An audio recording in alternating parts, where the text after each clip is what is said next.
Hey yo, Globku here with the 5 games we enjoyed the most in February. We've been doing the upcoming video game series for a while, but we never really stop and tell you guys which games we enjoy the most, which games are really worth playing. So here we are with the 5 games we found were the most worthwhile playing in February. And number 5, Dying Light the following. Dying Light innovated a lot last year with its first-person movement in a zombie apocalypse scenario, and the following is actually more Dying Light done in a really cool way. They added the buggy, which I thought was gonna take away from its core essence, from the parkour, from the movement stuff, because once you get in the car you lose all those abilities. But the buggy is actually pretty cool to drive around, and they've applied the crafting and customization system that was really familiar to us from Dying Light previously and put it into the vehicle itself. It's a really cool expansion for people who enjoy Dying Light, and if you're coming to Dying Light for the first time, the following now comes with sort of a definitive edition that will let you buy the original game and the expansion all in one pack. It's really cool. And number 4, we've got Firewatch. Firewatch was a really short game, and the ending kinda left some questions unanswered. It wasn't very satisfying to us, but still, the journey was really cool. The game is gorgeous, the characters are very believable and relatable, the voice acting is amazing, and the really cool thing about this game is how it reacts to everything you do. It's not just dialogue choices, because those actually don't impact the story that much, but like picking up an object from the ground and communicating it through the radio, and having Delilah respond in an adequate manner, was a really immersive way of telling the story. When you think about it, the amount of dialogue they must have recorded for this game must have been just huge, immense. And like we said, it's a short experience, but very much worthwhile. And number 3, Superhot. Superhot had a prototype. It used to be a browser game, but it had a really unique concept. Time only moves when you move. The prototype itself was kinda short, but it showed some potential. Now that it's a full game, man, they went places with this game. It gets really weird really fast. Again, the story is very short. It takes like a little bit over an hour to beat, but it unlocks some cool challenges and some cool game modes for you to keep playing the game. I had a ton of fun with the craziness and the unpredictability of this game, and really, it's one of the most innovative shooters that we've played in years.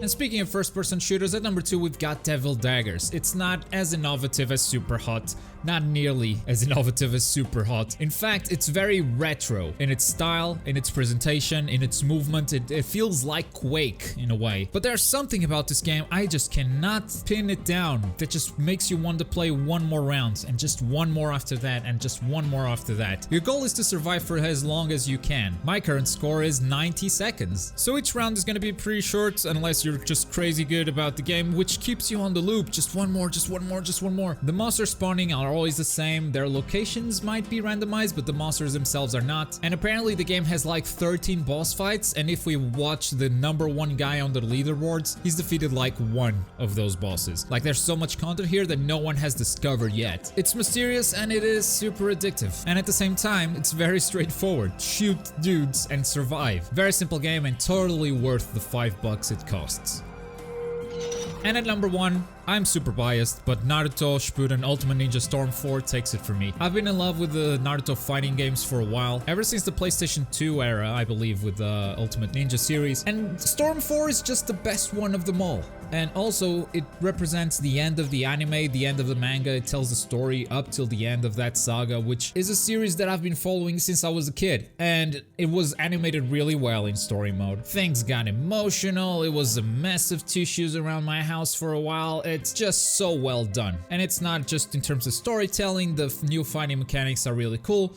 The only downside really is that it's still using peer-to-peer connections for online battles, and it's super hard to find someone with a stable connection, so most of the online experience is gonna suck, but everything else was just phenomenal. Really well done. Alright, those were our 5 picks for this month. Now I'm gonna try to guess what you guys are gonna comment. Why didn't you include our favorite game that we played this month? So here are some honorable or dishonorable mentions, I guess. Street Fighter V is more of a glorified pre-order or early access game. We'll come back to it in March and see if it's worth it. Right now it's catering to the hardcore fans and the pro scene, and even the online doesn't work most of the time. You end up waiting for matches for like 1 hour. Sometimes it's a mess. Far Cry Primal is a good Far Cry game if it's the first Far Cry you're playing. If you play the previous ones, it might be a bit too much. It's a repeating of the formula, even though they changed some stuff in the combat because it's set in 10,000 BC and you don't really have guns, but still those changes aren't significant enough for this not to feel like the same Far Cry game that we've played over and over. At Unravel was fine, was okay, but it was kind of forgettable now that I think about it. It's got an amazing look, it's got a unique mechanic with the yarn and stuff, but like the controls weren't too tight, there was some puzzles that kind of pissed me off. It's still a game that I would recommend to some people, but probably not worth being on my top 5 for this month. Anyway, I want to hear from you guys. What was your favorite game you played this month? Let me know in the comments below. Also, let me know your opinion about this whole video. This is a new series, we're trying it out. We're looking for feedback. We might make some changes in the future depending on that feedback and how things go. So yeah, would you like to watch one of these videos every month? Let me know. Click that like button if the video was useful and subscribe for more gaming goodness. I've been Globku. Boy.